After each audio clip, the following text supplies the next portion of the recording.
అధిక బరువు అనేక సమస్యలకు కారణం. సాహితీ యోగా ఆన్లైన్ క్లాసులో జాయిన్ అవ్వండి. బాచుపల్లిలో భార్య మాధవిలతను భర్త నాగేంద్ర భరద్వాజ్ అతి కిరాతకంగా హత్య చేశాడు.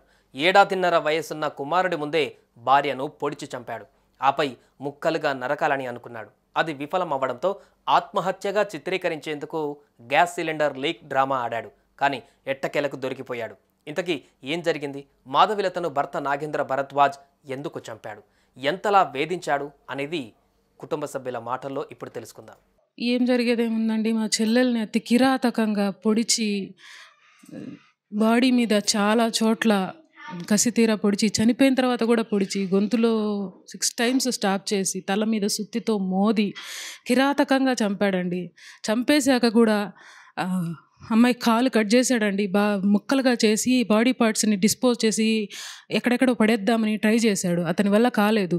ఆ పొడిచిన కత్తితో కాలు మీద పెట్టి బోన్ విరగొట్టడానికి సుత్తితో కత్తి పిడి మీద కొడితే కత్తి విరిగిపోయిందంటండి.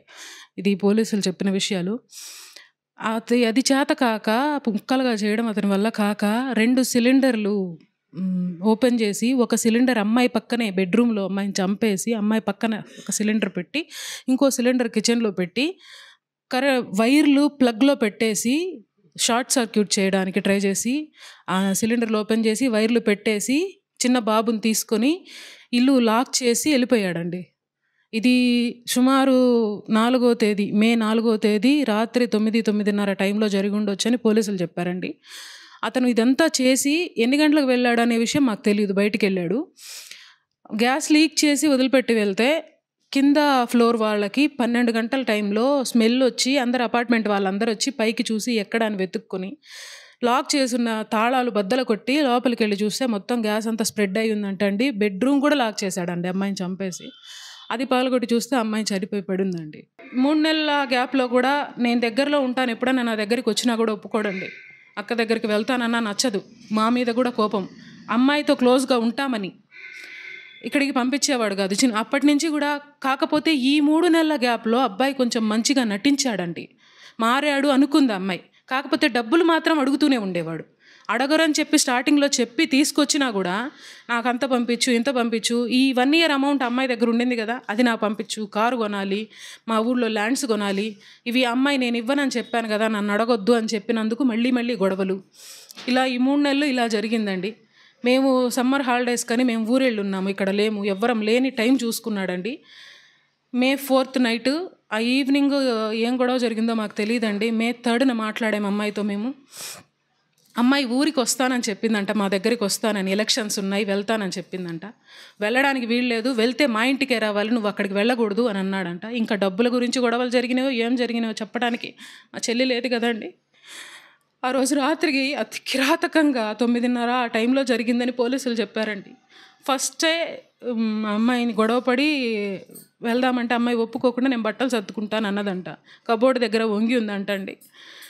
స్టార్టింగ్ ఏమి చేశాడో ఎలా కొట్టాడో తెలీదు. తల మీద సుత్తితో కొట్టిన దెబ్బలు ఉన్నాయండి. తల వాచిపోయి ఉంది. మెడలో కత్తి పెట్టి పొడిచాడండి. 6 times మెడలో పొడిచాడండి, చేతి మీద పొడిచాడు, వీపులో పొడిచాడు. చనిపోయిన తర్వాత కూడా బాడీలో 6 times పొడిచినవి ఉన్నాయండి. ఇంత కిరాతకంగా చంపాల్సినంత అవసరం ఏంటండి?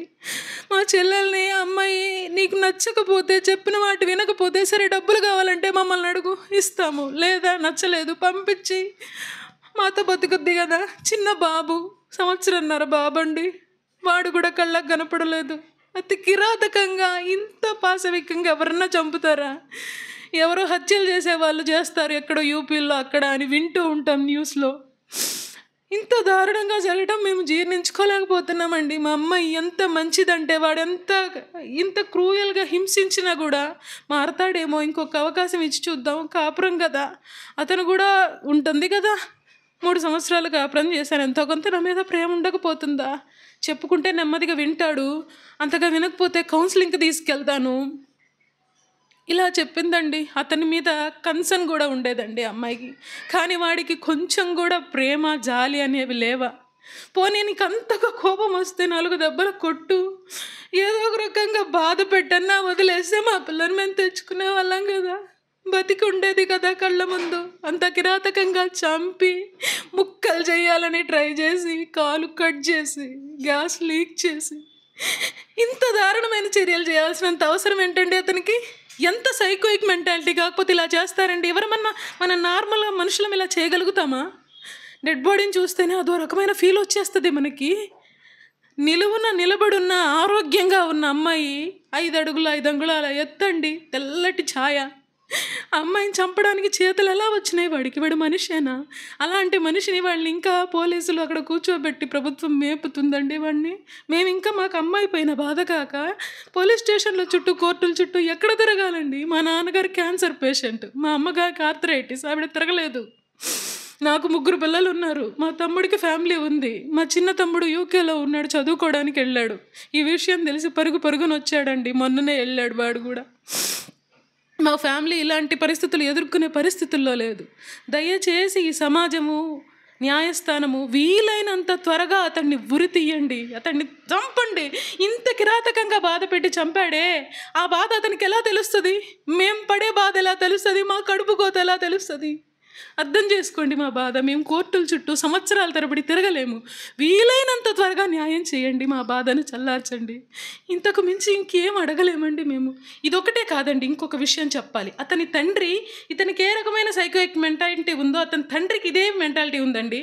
ఇంత దారుణంగా కోడల్ని చంపినా కూడా అతను ఆ రిగ్రెట్, బాధ ఏమాత్రం లేదండి. మమ్మల్ని ఎవరిని, అమ్మాయి పరిస్థితి ఏంటి, ఎక్కడ ఖననం చేశారని కానీ, చిన్న బాబు ఎలా ఉన్నాడని కానీ ఎవరిని కనీసం మాకు ఫోన్లు చేయలేదు సరికదా, తెలిసిన వాళ్ళ ద్వారా కూడా తెలుసుకునే ప్రయత్నం చేయలేదు. పైగా ఇంత కిరాతకంగా చంపిన వాడిని విడిపించడానికి వాడికి బెయిల్ కోసము పోలీస్ స్టేషన్ చుట్టూ తిరుగుతున్నాడండి అతని తల్లి తండ్రి. ఇంకా అతన్ని, అంత కిరాతకుడిని విడిపించి ఇంకెంతమందిని చంపుదామని వాళ్ళ ప్రయత్నం. డబ్బులుంటే ఎంత పనైనా చేస్తారా? మనుషుల్ని ఇంత నిలువునా చంపుతారా? అది అటువంటి చర్యలు జరగకుండా న్యాయస్థానం చూడాలని కోరుకుంటున్నామండి. అమ్మాయిని కిరాతకంగా పొడిచి చంపాడినాక నా కూతుర్ని ఎవరికి చెప్పుకుంటూ తీరుతుంది బాధ. అమ్మాయి లక్షణంగా సాకి ఇంత పెద్ద అమ్మాయిని చేసి చదివించి ఉద్యోగం చేపించి లక్షలు సంపాదించి వాళ్ళకి ఇస్తుంటే దాహం తీరలే. ఎంత బాగా చూసుకోవాలి అమ్మాయిని, ఈ విధంగా చేస్తాడా? అప్పటికి 10 నెలల జీతం ఇవ్వలేదని కారు కొనుక్కోవాలా ఇవ్వమని అడిగాడు, అమ్మాయి ఇవ్వలేదు. ఇంకా ఆ గొడవలే ఉంటాయి అనుకుంటున్నాను. మా 2 నెలల తర్వాత వాళ్ళ ఇంటి దగ్గర ఉన్నట్టుండి మాకు వార్త వచ్చింది.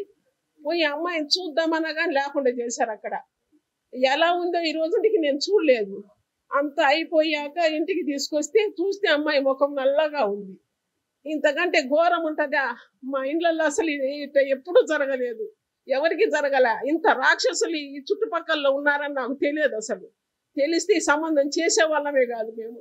ఇట్లాంటి దరిద్రులకు, వాళ్ళకు మనుషులకు పుట్టిండో లేదో వాడు. మరి ఇంత రాక్షసుడు ఆ మంతును ఎవరన్నా చేస్తారా చెప్పండి? ఆ మంతును ఒక చేతులు ఎట్లా వస్తాయి వాడికి? ఆ రాక్షసుడు కదా వాడు. ఎన్ని కత్తిపోట్లు పొడిచాడో బిడ్డని, ఎంత బాధపడిందో నా బిడ్డ, ఎంత నరకం అనుభవించిందో. ఎవరు చూస్తారు ఇవన్నీ? వాళ్ళకి ఇలాగే జరిగితే కదా వాళ్ళకి బాధ అర్థమయ్యేది. ఇట్లాంటి బాధ వాళ్ళకు జరిగితే కదా నా ఉసురు తగలకుండా పోద్దా వాళ్ళకి, దరిద్రులకి. వాళ్ళు కట్నం కోసం, డబ్బుల కోసమే చేశారండి ఇవన్నీ. వాళ్ళకి ఆ అబ్బాయి బతికి బయటికి రాకూడదు, ఉరిశిక్ష పడాలి వాడికి. నా బాధ ఏదో వాళ్ళకు తెలియాలి. ఫోన్లో మాట్లాడుతున్నాం, ఏమ్మా ఎలా ఉన్నారు ఏం కదా అంటే, ఈమెకు ఏ విషయం బయటపడకుండా జాగ్రత్తగా పడి ఒక్కసారిగా అటాక్ చేసి ఆమెను క్రూరంగా చంపాడు. అంత క్రూరంగా చంపాల్సిన అవసరమే ఉంది? నా కూతుర్ని సమాజంలో పౌరురాలుగా నిలబెట్టడానికి నేను 22 సంవత్సరాలు కష్టపడ్డాను. అంత కష్టపడి సమాజంలో నిలబెడితే ఆమెను దుర్మార్గంగా చంపేసి ఆమెను డిస్పోజ్ చేయాలని చెప్పి, విడిభాగాలు చేయాలని, గ్యాస్ లీక్ చేసి అసలు ఒక యాక్సిడెంట్గా క్రియేట్ చేయాలని, అసలు ఇన్ని ఆలోచనలు ఎందుకు వస్తాయి మనిషికి? మళ్ళీ తను తప్పించుకోవడం కోసమై తనేదో ఆత్మహత్య చేసుకుంటున్నట్టు నటించి ఆ పోలీసులకు లొంగిపోయాడంట.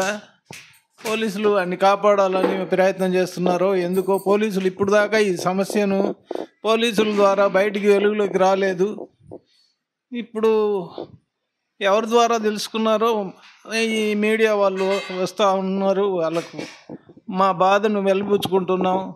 ఈ కిరాతకుడిని సమాజానికి మేలు చేయడం కోసమైనా ఎన్కౌంటర్ చేసో ఉరి తీసో చేసి మా కుటుంబానికి రక్షణ కలగజేస్తారని చెప్పి నేను ప్రార్థిస్తున్నానండి. సుమన్ టీవీలో మీ పర్సనల్ అండ్ బిజినెస్ ప్రమోషన్స్ కోసం కింది నెంబర్కి కాంటాక్ట్ చేయండి.